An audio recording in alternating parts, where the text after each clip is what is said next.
Untuk mengetahui informasi terkini terkait kenaikan PBB di Cirebon, Jawa Barat, saat ini kita telah tergabung dengan Hari Saputra Gani, Wakil Ketua DPRD Kota Cirebon 1. Selamat siang Pak Hari dengan Bella di studio. Selamat siang Mbak Bella. Pak Hari, ini banyak yang bertanya-tanya tentunya, sebenarnya apa yang terjadi? Sudah berapa lama kebijakan kenaikan PBB ini terjadi dan apakah benar kenaikan ini mencapai 1000% atau 10 kali lipatnya Pak? Jadi begini Mbak Bella, jadi kalau konteks Kota Cirebon itu berbeda dengan konteks Pati. Kalau Kota Cirebon itu sudah berproses, memang waktu itu ada Perda 1 tahun 2024 mengenai ketentuan pajak daerah dan retribusi daerah. Itu karena turunan daripada PP 35 tahun 2023. Nah, memang kondisinya ada beberapa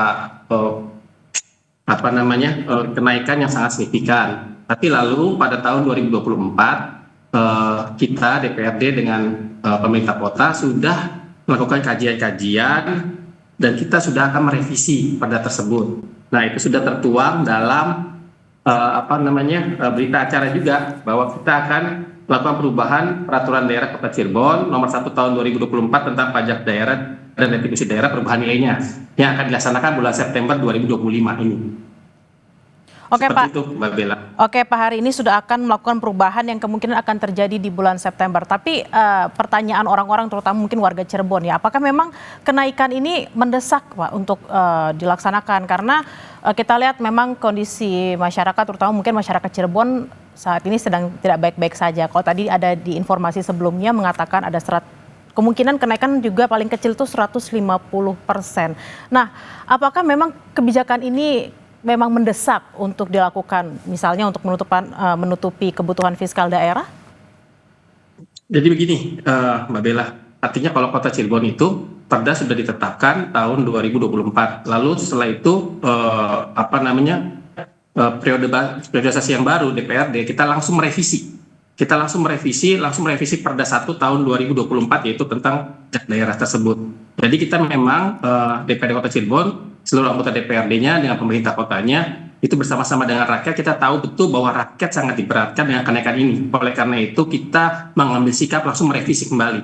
Kita tahu bahwa perda tersebut secara mekanisme benar, tapi secara kebijakan kurang bijak dalam kondisi seperti ini, sehingga kita langsung merevisi. Yang kita akan revisi adalah pasal 9 yang itu mengenai tarif dasar. Nah, tarif dasar itu kan ada maksimum di situ 0,5% untuk NJOP di atas 3 miliar. Nah, oleh karena itu kita akan kunci untuk NJOP untuk persentase pengaliannya itu tidak lebih daripada 0,3% atau 0,2%. Jadi kita memang benar-benar bersama masyarakat. Dan ini akan dilaksanakan oleh kita sudah berjalan, tinggal di September ini pengetok palunya. Seperti itu, Mbak Bella. Berarti kenaikannya tidak akan lebih dari 0,3 atau 0,2% dari NJOP. Dari NJOP. Pengaliannya. Oke, pengaliannya. Kira-kira berapa persen Pak kalau ditotalkan gitu? Apakah mungkin bisa mencapai lebih dari 100% misalnya? Jadi begini, ada dua hal. Satu, di perda itu mengatur tarif dasar, adalah pengalian dasarnya. Nah, untuk melihat besaran pajak itu, pengalian dasar berikut dengan NJOP-nya. Nah, NJOP itu berdasarkan appraisal. Nah, NJOP lebih mudah, artinya NJOP itu bisa namanya menggunakan keputusan wali kota sesuai dengan namanya appraisal yang berlaku seperti itu. Nah, kita yang paling penting adalah sekarang menurunkan tarif dasarnya dulu. Artinya yang dulu 3 miliar ke atas itu 0,5% pengaliannya, kita akan turunkan. Maksimum itu 0,3, kalau bisa 0,2. Ini juga berkat teman-teman dari semuanya, dari masyarakat yang berdiskusi, yang kita rapat dengan pendapat dengan DPRD, kita mendengarkan betul bagaimana masukan masyarakat dan kita bersepakat untuk mengubah perda tersebut.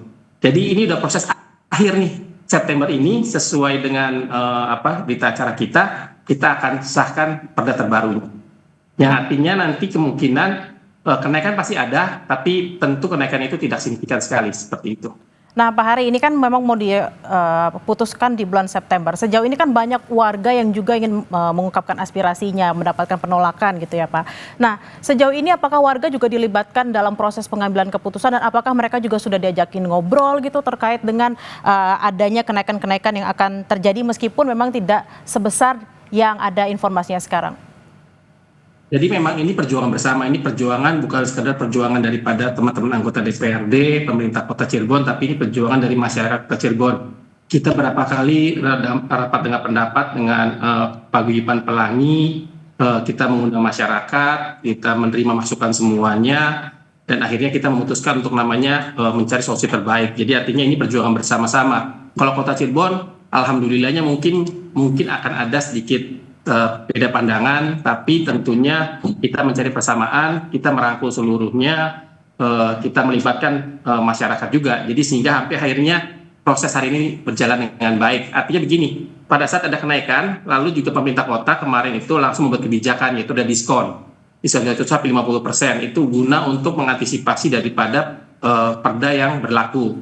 Nah, oleh karena itu di bulan September ini kita akan mengetok nih perdanya nih, merubah tarif dasarnya sehingga di tahun 2026 itu menjadi lebih murah semuanya, seperti itu tarifnya.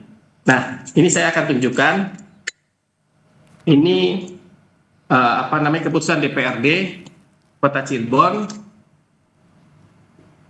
mengenai tentang pembentukan peraturan daerah.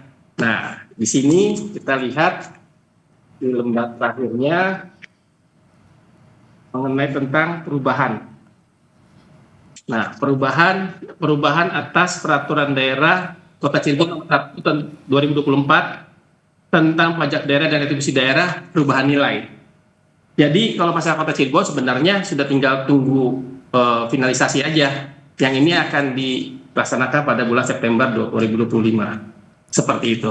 Baik. Jadi ya kita doakan aja semoga 17 Agustus ini menjadi hari kemerdekaan kita, sekaligus ada kado buat warga Kota Cirebon, yaitu adalah penurunan pajak daerah.